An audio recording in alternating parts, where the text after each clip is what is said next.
Hello, hello, hello, and welcome to Satisfactory. We have this MK2 belt that is full of steel. However, we can't do anything with it because we don't have enough modular frames. So today, we're going to be building a factory that just makes modular frames for us. Before we do any of that though, we need blueprints because blueprints are going to make our life a lot easier. Okay, so let's see how big these blueprints are. Oh my god, that is big. I did not expect this to be that big. I thought it was going to be like just 3 or 4 squares. We can basically fit everything in there. So I went ahead and scouted literally everywhere. I also went up here. There are some pure nodes here. This is a really good spot for like a power plant or something, but we're not going to talk about that right now. This one is okay, but it would need too many miners. This one, we're just going to go here because they're all normal nodes, and I think this is going to eat up all the iron anyway. Alright, so the reason we're heading in this direction is because there is a really nice place where we have plenty of iron nodes. And if you see that over there, I actually went all the way over there to where our steel factory is. And there was an empty iron node over there as well. So I also brought that here. Okay, there's 2 iron over here. And there's also some back there. So let's put up the miners right now. 5 minutes later. Alright, so assuming I set this up correctly, the bottom 2 ones over here are 120 per minute each, and the top one is 60. So that is 240 plus 60, that is 300. Alright, so we have 300 iron per minute. Let's set up some foundations over here. A few minutes later. Okay, so currently the best belts we have is 120 per minute, right? So we just need to handle that. These basic smelters can only handle 30 per minute. So that means we need 4 of them in a single blueprint. So let's do that right now. Okay, sir, can you not? Oh my god, is he actually gonna stay here? Yeah, please, just... I'm sorry. Hello, so after 1 gazillion years, I actually have something to show you. This tiny little blueprint over here has 4 smelters. It takes in from the left over here and outputs it on the right. Alright, let's just make sure that this works. So we're gonna need 3 of these. And there we go. Beautiful. Oh, no, no, no, no, no, no, no. We do not allow that. We do not allow this. And the third one can just connect over here. Now, on the other side, if we just quickly power this place up, we will basically have 3.5 belts of iron plates. Lovely. Oh, I do love it when things start working. Next up, we need to convert all of this into a couple of different resources.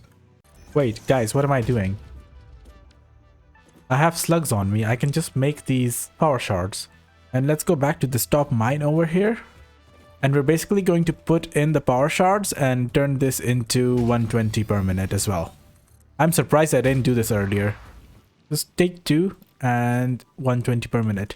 Thank you. Alright, let's just make sure that the entire belt is also upgraded all the way back. Okay, there is absolutely no way that we're going to be able to fit the entire modular frame factory in this tiny blueprint. So what we're going to do is we're going to first make a blueprint for making reinforced plates, and then we're going to make another one for the modular frames. And yes, I made this nice little catwalk up here for myself so I can actually work without jetpacks. 1 eternity later. Alright, I'm going to be honest guys, I tried explaining this a bunch of times, but I am not doing a good job at all. So here's the final take, and if this is too complicated, then I'm sorry. Iron ingots are going to be coming in from over there. These are going to be 120 per minute. These go to the top floor, as you can see. Then they get distributed between these 5 constructors. 3 of them are making iron plates. 2 of them are making the rods. The rods then head down to this middle floor over here, where we have 3 more constructors making nails. Lots and lots of nails are used for these things. At the bottom, we have these 2 assemblers, and they are basically outputting our reinforced plates over here. Does it seem complicated? Maybe, but that's the thing about blueprints. You put in the effort once. All we need to do from now on whenever we need reinforced plates is just place down this blueprint. Oh, by the way, it looks amazing when it's being set up, so let's take a look. It's not done. I love the fact that the belts appear later on. 1 eternity later. Oh my god, okay. So you may notice at the top right over there, we actually have enough modular frames now. I did not make these by hand. I'm going to show you that in just a minute. Let me launch this first. Okay, so getting these was actually important. I'm gonna tell you in just a minute. But first, let me show you where I'm getting my modular frames from. Oh boy, look at that. We have modular frames being made now. This over here is an incredibly simple blueprint that just takes in iron ingots, reinforced iron plates, and chugs out modular frames. Let me explain what's going on over here, because a little bit of spaghetti did need to happen for this to work.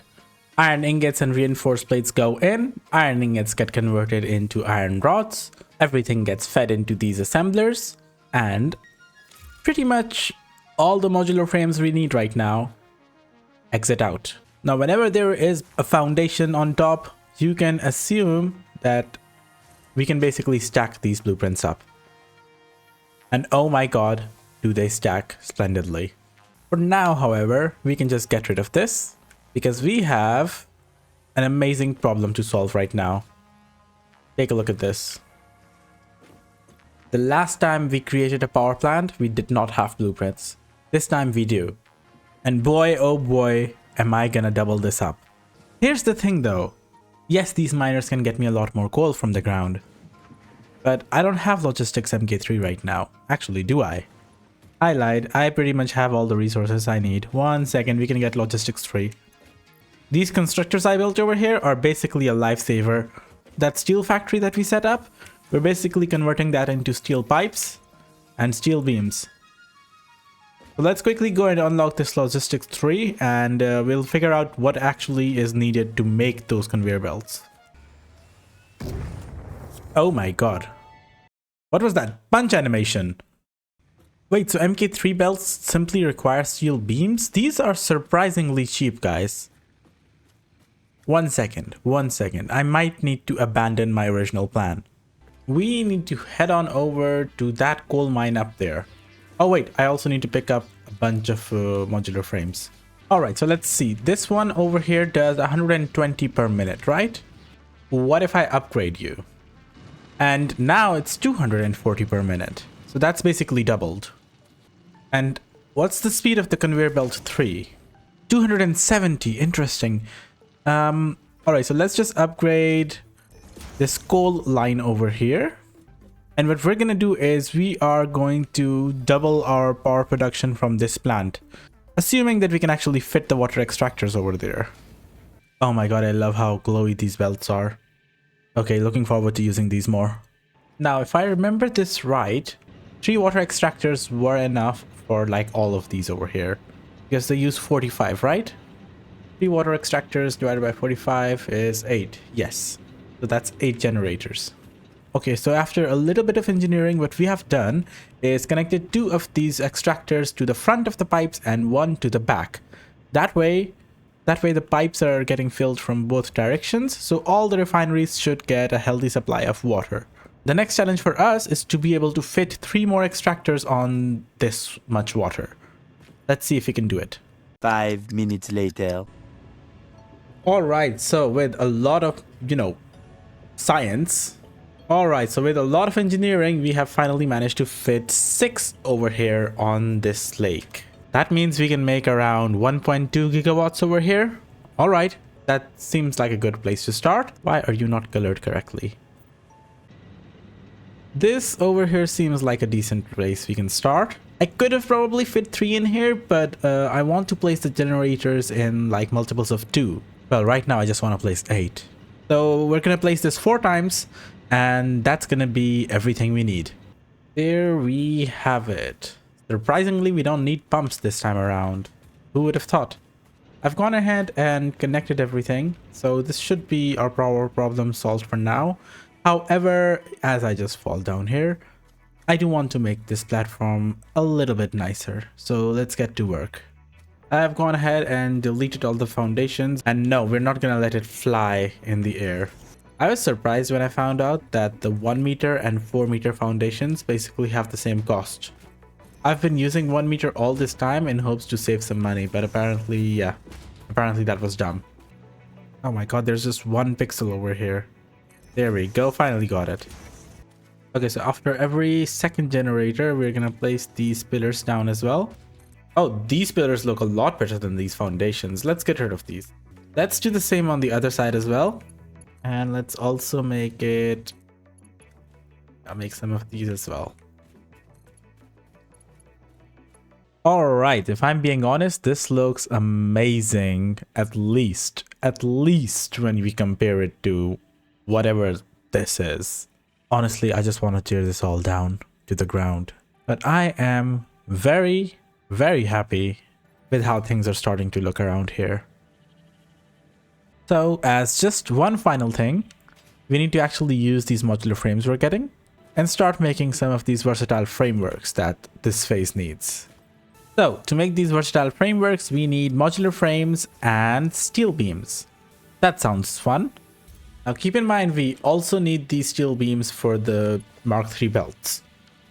So I think it's a good idea if we split off some of them and keep adding them into a container. And just in case we ever need the modular belts elsewhere as well, let's pass these through a splitter too.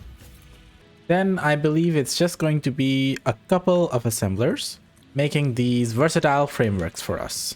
Steel beams can go in on one of these sides, while modular frames can go into the other one. There is no need to do this in a clean fashion right now. This is just for the current phase of our project. Let's just merge these together and what? No, don't loop in on yourself. Go in here. Great, so that should be the versatile frameworks. With that done, our next project is automated wiring, and we will be tackling that in the next part. Maybe? I'm not sure. We might just get distracted for a couple more parts. I hate going back and forth between the bases, so I might just take a short detour and get some dimensional depots. So, I guess, bye!